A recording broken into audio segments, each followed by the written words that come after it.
Drops back, throws it back in the end zone, and it's picked off. Throws up the seam, it's intercepted on the far side. Darrelle Revis. Under some pressure, looks right, throws right, and it's intercepted. Picked off at the Jet 30-yard line. Sagging back in coverage to get his first interception back with the Jets is Darrelle Revis. This man needs no introduction. One of the best cornerbacks in NFL history. He has stranded many on his island, one Revis Island. Darrelle Revis here with us on First Take. Thank you so much for joining us. Thanks for having me. Good to see you, bro. Yes, thanks. All right, so you're in your second year and your second stint with the Jets, right? Todd Bowles has a year under his belt now. You guys locked up Fitz. You were one win away from the playoffs. How far are you going to go this year? Our expectations is going really far. We want to get into the playoffs, and we want to make some noise in playoffs. So that's our goal. That's our main goal as a team. As a defensive player, how concerned were you that your quarterback, obviously an offensive player, was in danger of not being here? What was that like for you? Considering the fact also that you were on the Jets years ago, obviously, before you departed, and there were some quarterback issues in the past. You know, you definitely do not want to, come into a season without, your starting quarterback. You know, that's very tough to try to build team chemistry, with your guy. So, I mean, he had a great year last year, and it's glad that we got him back. Well, you were, in my view, the last true shutdown corner. And nowadays, with these athletes at wide receiver and the way the rules are, it feels like there's no such thing. A shutdown corner can't exist anymore. My question is, physically, are you still a shutdown corner? Is there still such a place as Revis Island? No question. No question. I'm still playing at a high level. So, I'm getting ready for this year and go after it, get after as much as I can. I still think I can play at a high level. Do you feel that you're being targeted anymore? You had 5 interceptions last year, which is more than we're used to seeing you get because they don't target your side of the field. Are you being targeted more? And if so, can that help you in a sense? I get targeted every year. I think that's the thing people don't understand is they game plan. They come after you. Everybody got strengths. Everybody got weaknesses. So they definitely do take their chances when they can. Do you feel you've lost a step? Like people have been speculating that Darrelle Revis is still elite, but he's not the same. He may have lost a step. What do you feel? Well, I don't run the 4.3 as I used to back in 2007, but I can still play. I think for me it's more of a mental game. It's more of angles with me at this point and just being very technician of the game, and that's what I've been doing. This defense right here, I mean, you got Muhammad Wilkerson, you retained him, Sheldon Richardson is there, Leonard Williams is there, you still got Pace and the crew, and, back there with you at the linebacker spot. You're in the secondary. Talk to me about what you think this defense is going to be this year compared to what we saw it be last year. Yes, we were top 5 last year. Great in the pass defense, great in the run defense. I think we're a lot faster this year, though. We got a lot of young guys. We got Jordan Jenkins, who's a DN. We have Darren Lee, who we drafted in the first round. So we got more speed on the defensive side. I think you will see us definitely being more aggressive and being more of a speed-type defense that we have. So sky's the limit. We're expecting to be in the top 5 again this year. Speaking of top 5, who do you think the top 5 cornerbacks are in the game right now? Man, it's tough. It's some great talent. Are you one of them? It's great talent, man. I don't really boast or brag about my game. The numbers speak for themselves, for me. But it's some great guys. Richard Sherman. You got Pat Peterson. You got Jenkins here in New York now. I mean, Tremont Johnson is out in Los Angeles. So I mean, you can go down the list. You got Chris. Years ago, when you saw a guy like Asamoah, it was like, maybe Asamoah's better than Revis. You had to be sitting back on, come on, people, stop. Are you still there psychologically with your place at the position, or do you see guys now who are younger and coming up and think like, okay, maybe they got it? It's a lot going on these days, especially with social media. Pat P came out and said, I know I'm the best. and at the position that we play, that's the way you're supposed to feel. You're supposed to feel that you're the best and know that you're the best because you're out on the island and you're covering guys. It's just you and that receiver out there. Right. So definitely, I mean, everybody feels like they're the best at the position because they play at a high level. I want to know, as a corner in this game, as an elite corner in this game, how do you feel about the way cornerbacks are dissected? Just the other day we were talking about Josh Norman, and you got people saying he's with the Redskins, but they basically ran zone schemes in Carolina. That's what they're going to be doing in Washington. He's not a quote unquote true cover guy. I'm not saying that. I'm saying these are what the kind of people say when they dissect him and Richard Sherman compared to a Patrick Peterson, compared to a you or whatever. How do you feel about the way cornerbacks are being critiqued this year? I mean, in this day and age, and is it accurate in your mind? How you dissect them in today's game, for me personally, I don't think you can reinvent the wheel. If you look at all the past, great DBs, they played man coverage. They played bump and run, and they got up in your face, and they were definitely aggressive. I mean, there are zone corners as well that play a lot of zone, and that's the scheme. It depends on, what the scheme is and how they can utilize you in that scheme. But for me, it's bump and run. It's bump and run. You follow on that receiver wherever he goes on the field. You've been on contenders. You've been on pretenders. I'm quite sure you'll say this is a contender this year. Yes. Why? I think we have all the pieces, for us as a team. Offensively, we got some weapons in Brandon and Decker. We got Matt Forte, and then we got Ryan, back on the team. And then on the defensive side, we still have most of the core guys here. We just added some pieces to it, to our defensive side, and I think we'll be fine. We'll be ready to contend this year. Darrell, you know Tom Brady very well, won a Super Bowl with him. What was your thoughts on the punishment that he received, the 4-game suspension? Was that fair? It went on for, about over a year. Yeah, way too long for all of us. Yeah, it was very long, that whole process and situation. I don't feel the NFL maybe approached it the right way, the situation. That being said, I was on the team, the 2014 team with New England, so I was very involved with that whole situation, what was going on. It's very tough, to see Tom go through this, as a fellow peer and being a former teammate of him. And, I wish him the best. I know he's a strong-willed guy, and I know he'll fight back and get through this. Darrell, thank you so much. Always a pleasure to see you. Wishing you the best of luck this season, too. Thank you, Molly. All right. Thank you, Max. All right. Thanks, Steve. More First Take. When we come back, we'll wrap things up from Florham Park, New Jersey. Don't go anywhere. First Take is brought to you by USAA, insurance, banking, and investments tailored for the military community. And 75 years of M&M's. Celebrate with M. First Take on the road for our 2016 NFL Training Camp Tour, Day 1, now in the books. Tomorrow we head to Steelers Camp. Antonio Brown, Mike Tomlin will join us. Stephen A. fired up. Thursday we travel to Richmond. And then Friday we're going to finish up at Tampa Bucks Camp. We want to thank everybody here, though, at the Jets organization. Top-notch facility. Todd Bowles, Darrell Revis, Brandon Marshall. That's right. Everybody was so great. Was fantastic. And we're heading to Pittsburgh tomorrow. Antonio Brown, get some bass in your voice. Oh, please. Telling them in advance. Thank you guys so much for being with us. See you tomorrow from Western Pennsylvania. Have a great day out here. Max, you were working this one. Should Pacquiao take this fight? Absolutely. Terrence Crawford is the truth. He is not just a good fighter. We know he's a good fighter, a very good fighter.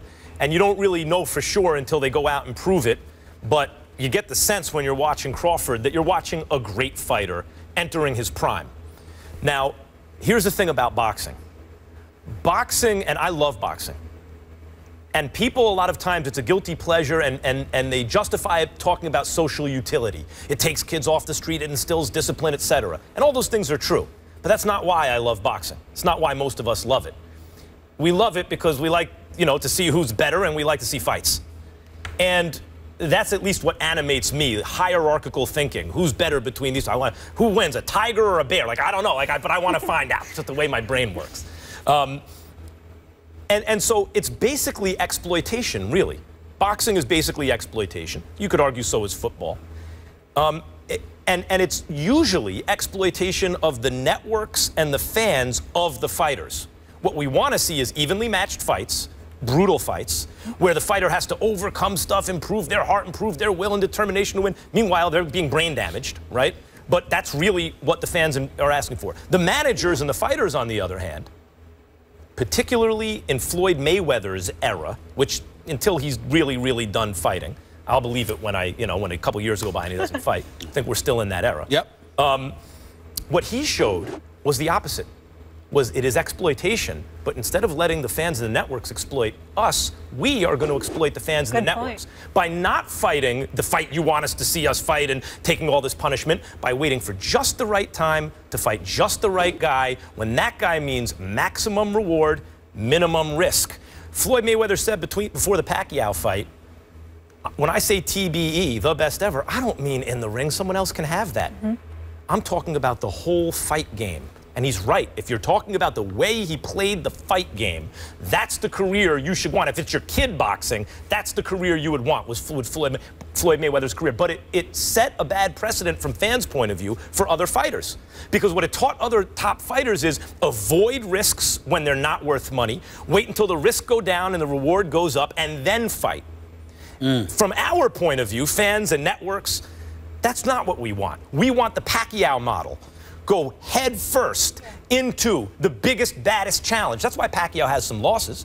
He fought Morales and Barrera and Marquez, and then later on, everyone who's bigger than him. Let's not forget, when you say Marquez, let's not just throw that out there.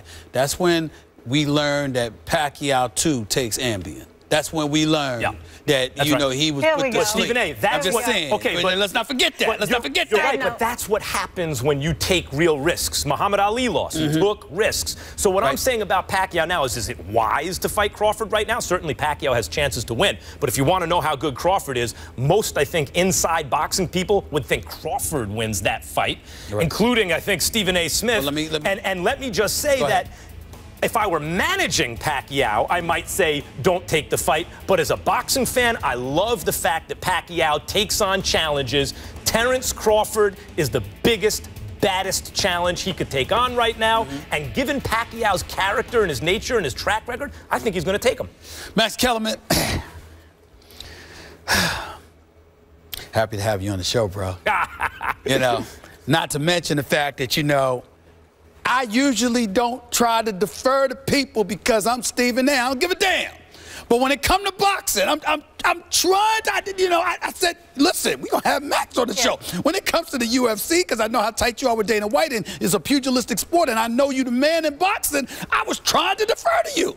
And then you open your mouth and it goes right out the window. Max Kellerman, I respectfully disagree. And you can wax philosophically and eloquently all you want to. I'm looking at Terence Crawford. He's a bad boy. Terence Crawford is no joke. He is special. You understand? He is the real deal. He's also a junior welterweight who insists on fighting at 140.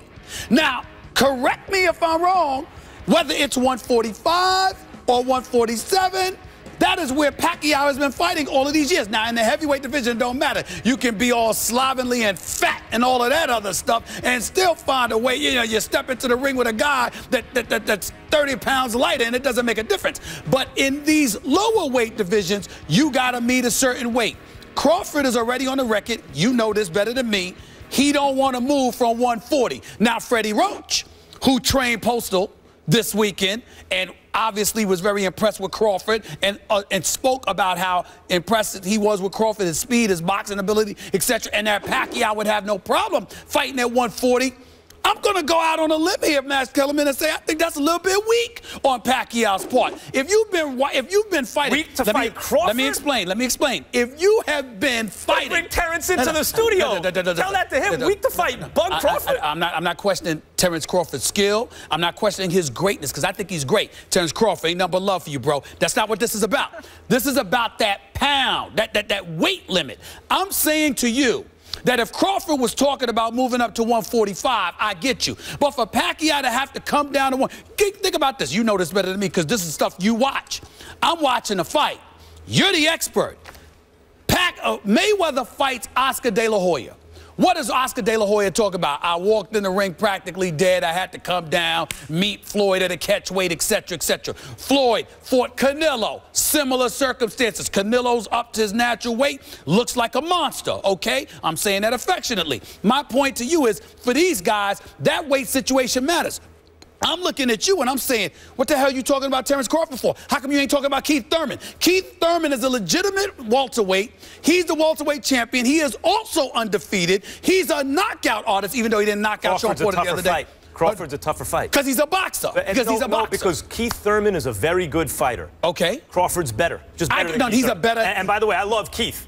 But Crawford is, there's a difference, there's a level you can get to right before those special elite fighters. But that's not where I'm going. Crawford is a special elite fighter. No argument here, I totally agree with you. Let me tell you, that's not where I'm going. There's a price for everything in life except your kids, right? That's right. For example, I was doing a show. I was very happy doing a show. That's right. Then someone came over and said, hey, you want to fight Pacquiao every day? And here's the number. I said, yeah, I guess I could move up and wait for that. That's right. That's right.